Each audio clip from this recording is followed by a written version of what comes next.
Hello, I'm Julie, And I'm Jamie. and we're with Wild Souls Healing. Welcome to our channel. This is the first episode in our new tarot series where we're going to pull some cards for you guys and interpret them. Today we're going to do a pull for the collective on the theme of abundance. Yes. So the reason why we're doing abundance today is because our incredible artist, who's a part of our team, Shasta, creates these pyramids, and they are themed. This is one of 5 actually that we have. And what we've done is created a gift that is themed with a specific concept or feeling or topic or whatever. Energy. That all of us want to create for ourselves. Right. So this one is called Abundance. And I'm going to hold it up so you can see. So when Shasta created she came up with the ideas of what to put in here. And so it has a layer of rosemary at the bottom, and then a layer of green aventurine, the crystal. And then at the top, it's a layer of jasmine flowers, little buds. So the reason why we have these is so that you can have something in your home, you can give it as a gift to someone else, but it carries the energy specifically for abundance for this one. You'll meet the other ones as we're going through the series, but today we're going to focus on abundance. These are also available they will be available in our online store. And they are 40. These are 40. All of the ones that are this size are 40. We have a bigger one that's a little different. We'll get to that one later. Yeah. So let's talk about abundance. All right, and before we start, we're using 2 decks, a tarot. It's called the Modern Witch. This is the box it comes in. And then we're gonna pull just maybe 1 or 2 oracle cards, and those are from the Spirit Animal Oracle deck. All right, so let's get into it. Let's do it. All right. So the spread that we're going to use today is a simple spread, and the reason why we're doing this, by the way, is because there's still a lot of mystifying curiosity. Also a lot of misunderstanding around the tarot, and oracle decks tend to be a little bit easier to grasp onto for a lot of people because they're not based on the traditional structure that tarot is. So for me personally, I have struggled to relate to the traditional tarot structure. And so I just started playing with it, and that helped me to learn kind of how to use it and what the cards mean. And so we're doing this to help you also. Yes, maybe see how you could use the tarot or oracle cards in your own spiritual practice. So yeah, should be fun. Let's do it. All right, so we're just gonna do a simple 3-card spread from the tarot, and then maybe just pull 1 for funsies. For funsies. Yes. So I'm just gonna cut the deck 3 times, I think. There's also no right or wrong way to do any of this. So if you wanted to try, or you just were curious about the tarot, then you can literally get a deck from anywhere. It doesn't have to be gifted to you. Right. You can buy them on Amazon, any bookstore. And then you just start pulling the cards. We've already shuffled these decks, but you could do a 3-card spread. You can pull 1 card. You can spread them all over the table and just pick out a card that you like. There's no wrong way to do this. Right. No rules. No rules. Okay, Jamie, you want to do the oracle ones? Sure. I'm going to do what you like to do a lot of times, is spread them out. Not gracefully at all, spread them out. And I'm going to grab this one. All right. Let's see. First card, we have Page of Wands. All right. I love this deck because it's all female. Even if the traditional characters were male, they interpreted them. It's all witches, I guess is what it's supposed to be. Okay, then we have the Hierophant. I don't even know if that's how you say that, but Hierophant. Hierophant. I've heard it both close ways. enough.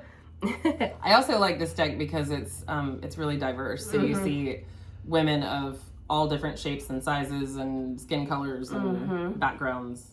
It's cool. Okay, and then the Emperor.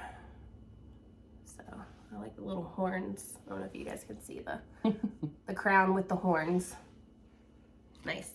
Another example of why I personally like this tarot deck, because when we say traditional tarot, we're talking about the Rider-Waite most of the time. The Hierophant and the Emperor is traditionally depicted as men. And I like the fact that they are not. And the Page, too. Oh, is it? Yeah. So, do you want to pull that one or you want to wait? Reveal. Aw, so we have the horse. These cards are so pretty. That's actually why I pick the decks that I do a lot of times. It's just the illustration. Like the artwork is pretty, so I'm attracted to that. Oh, so on the, sorry, if you didn't read that. On the horse card it says, freedom is yours. I love that. Okay. So first I think I need to give like a little bit of explanation about how I read. I have studied some of the traditional meanings, whatever that means, of the different cards, but I also kind of go off of what the picture is, what's popping out for me, and kind of construct a narrative based on that, based on what I'm pulling about, whatever the question was or the topic was, and what I see.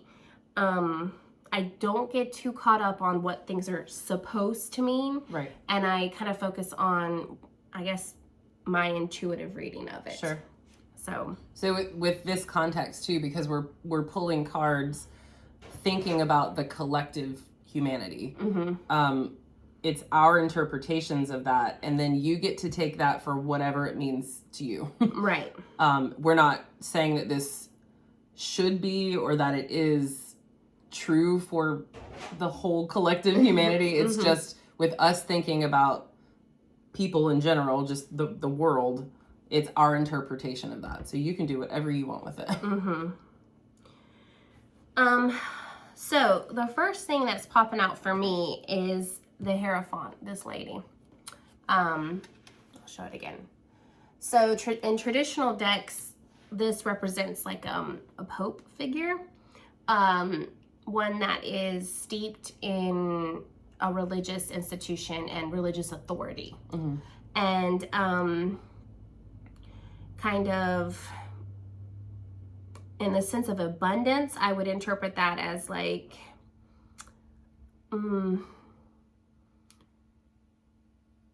giving or making money in a very structured and the rules kind of way. So like money flowing according to what has been laid out and what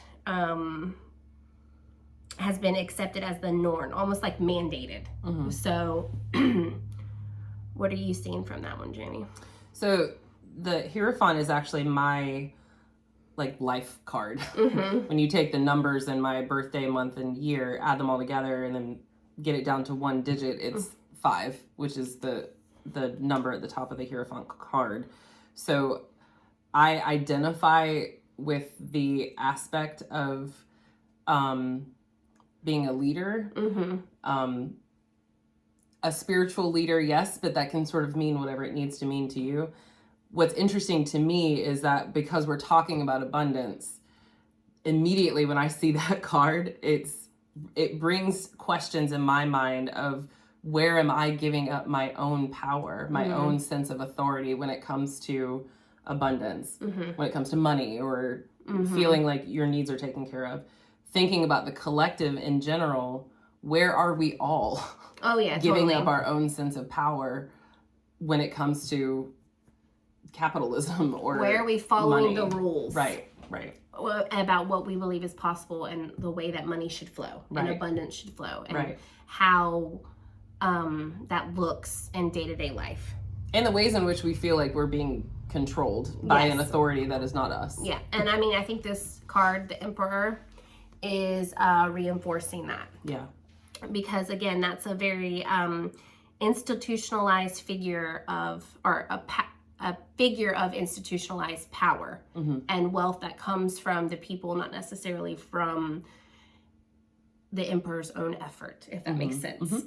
So in terms of money, what I'm seeing is like the collective is very stuck in maybe a rigid idea about money and abundance and how that works. Right. From this. Right. And we all know what it feels like to feel like you're just sort of just trying to keep your head above water. Like as if you're being strung along, completely giving up any sense of like, I am taken care of because I am taking care of my own needs. Your feet I certainly know what that feels like. working for the man. Right. Right. Right. And again, it's interesting because the Hierophant makes their money from tithes, what the collective gives them, and then so does the Emperor through taxes. So Oh yeah. that's kind of like what they, as far as abundance goes, they have in common. So if we could apply that to our own lives, is where are we, like you said, giving away our power, our abundance, our resources to serve others or just one person? Like what are we not cycling that back into our own selves versus, you know, the system? Right. Are we investing in systems that we actually believe in? And do we feel like we have a choice? Yeah, exactly. Yeah. Because, you know, in this scenario, if we had an emperor or a hierophant, there is no choice. This is what you do. Right.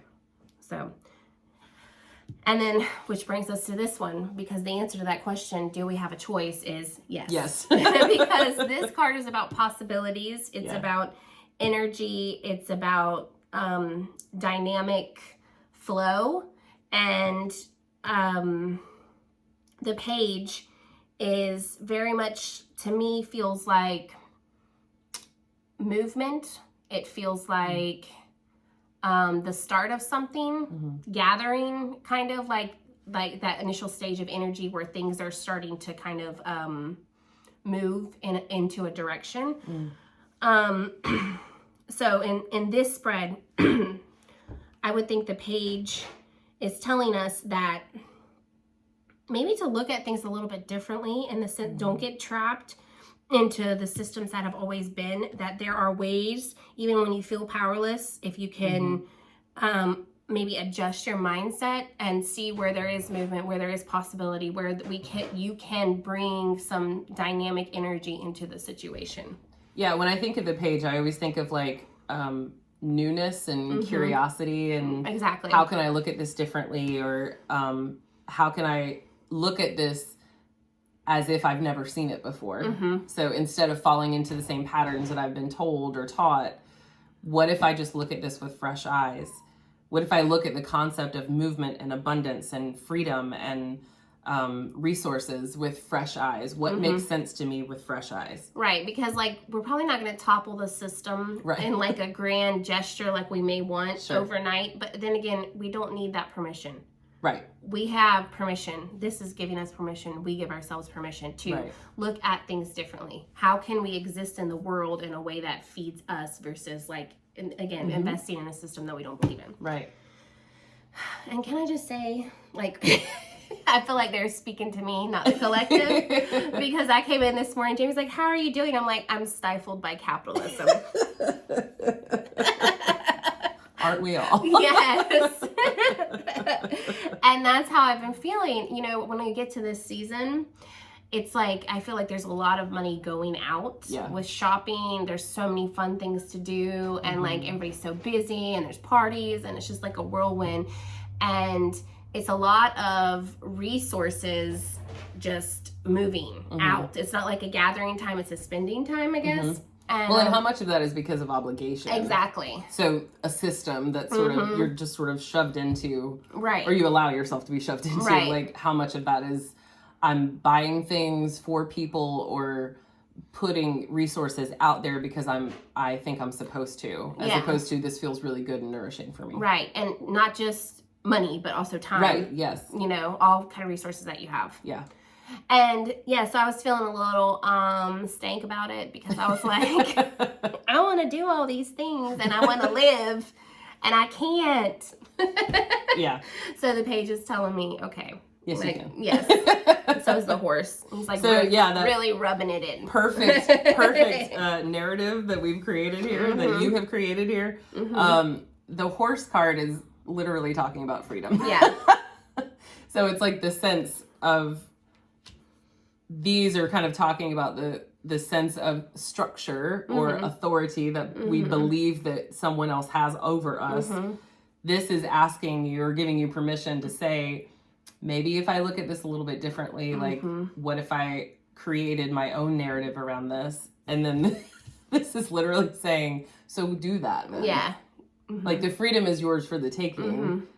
The system is not going to change anytime soon. I mean, that's going to be what it is. You can still exist in that feeling this, but it's up to you to create that for yourself.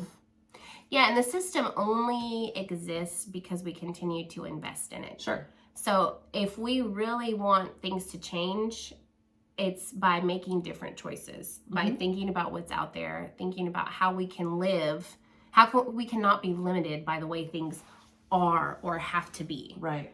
And how we can, you know, kind of take control of our own existence. Right. I think there's room here too to bring up the fact that this may feel like it's only talking to a part of the very privileged society that can, quote unquote, make easy choices to do things differently. And I actually don't see it that way. Obviously there's privilege. I mean, that's a real thing, but I think this narrative is actually saying to anyone and everyone, no matter how much money you have, no matter what the resources are that are available to you, you still have the ability, believe it or not, you still have the ability to create a sense of freedom for yourself. And abundance. You still have that ability to do that. That may not mean literal money all the time. Sometimes it does, but not always. It's a sense of my needs are being taken care of because I'm making sure that they are. I'm not waiting for someone else to swoop in and save me because I don't need saving. Right. Exactly. And that can apply to finances specifically, but also just a sense of being okay. Yeah. And you don't need permission to like enjoy your life. Right. So, and you don't need money to enjoy your life. Right. And whatever lack may be showing up for you, it doesn't have to be, that whole situation doesn't have to completely shift for you to just be like, okay, I'm here and I'm choosing to love what I have. Right. I think, I don't know if we're going to do this every episode, but I like to leave, for myself, I like to walk away from a tarot spread or the narrative with some kind of question, whether I journal about that or it just gives me something to kind of ponder on. I think the question that's coming up for me personally and also for the collective is, where am I not applying some trust, some confidence, some faith in myself? Where am I not applying that in my own sense of being taken care of? Where am I giving up that responsibility to someone else? And how can I shift that? And that can literally be very tiny moments throughout the day when I'm saying to myself, I don't have $1 million. I don't even have $1,000. I ain't got $5. I don't have much money, but right now I'm choosing to recognize in this moment, where am I meeting my own needs? Where am I trusting myself to feel supported? Like, how am I providing that for myself and giving myself a pat on the back? Like, how are we as a collective really taking care of each other in a really nourishing, heart-led way? Because that is happening. Oh yeah. Even in the middle, in the midst of the systems and structures that are kind of feel like they're crunching down on you. Which, by the way, you can feel at the same time. Oh yeah, of course. You can feel like crushed under the weight of capitalism while also recognizing where you are doing a really great job at taking care of yourself, because we all are. We're doing the best that we can. I feel like we should draw one more. Yeah, I'm like the queen of, let's just draw one more. Let's see what else they got to say. Always. Which deck would you like to draw? I think that one's called animal deck? Yeah. All right. I'm going to let you do that then. Okay. Put my money where my mouth is. Okay. Let's see. Turtle spirit, slow and steady wins the race. Again, I feel like that's right for me. Like, girl, you don't have to like be a millionaire tomorrow. Right. Like, you also don't have to feel pressured to change the system. No. I was already thinking, like, how can I take down capitalism? Right. Put my makeup on. Right. How can I destroy the system? How can I dismantle the structure? How can I start a movement? You're welcome to ask that question, and I'm sure that you can come up with answers. And also, we are doing the best that we can from moment to moment. And especially this time of the year, it's Thanksgiving is tomorrow. Yeah. I don't know when we're going to post this, but that's the time of the year that we're in. Everything feels like it's a race to get things done or to meet the needs of everyone else around you. It all feels like a pressurized, literally like a pressure cooker. That's the way it feels. And so I love the invitation that the turtle is like, just chill out. Slow and steady wins the race with your turkey that you're cooking and with everything else. No, that didn't even occur to me because of about like tomorrow's Thanksgiving and I'm doing a draw about abundance. Yes. It makes perfect sense. And also like that was not on purpose. No. By the way. The irony of the fact that we're supposed to celebrate gratitude by doing a whole bunch of stuff like completely like extra and like making this huge feast and everything, and like how many people feel like a lot of pressure to do so much more and like feel put out and stretched to make this happen, to show that we're grateful for what we already have. Yeah, it's an interesting question, because how much of this season of gratitude just breeds resentment because of the sense of obligation. Yeah. And you have choices of that, by the way. Yeah, capitalism is some gaslighting. Yes. Some gaslighting. I don't even know how to finish that sentence. But yes, it's a lot. So here's your invitation. The structures are there. The systems are there. They serve a purpose. That purpose doesn't feel good. No. A lot of the times. And you are still a powerful, sovereign individual that gets to make choices about how you experience freedom and how you experience abundance. You do get that choice. And even if it's only in very small moments throughout the day, you have that opportunity. I love it. Well, I had a lot of fun with this.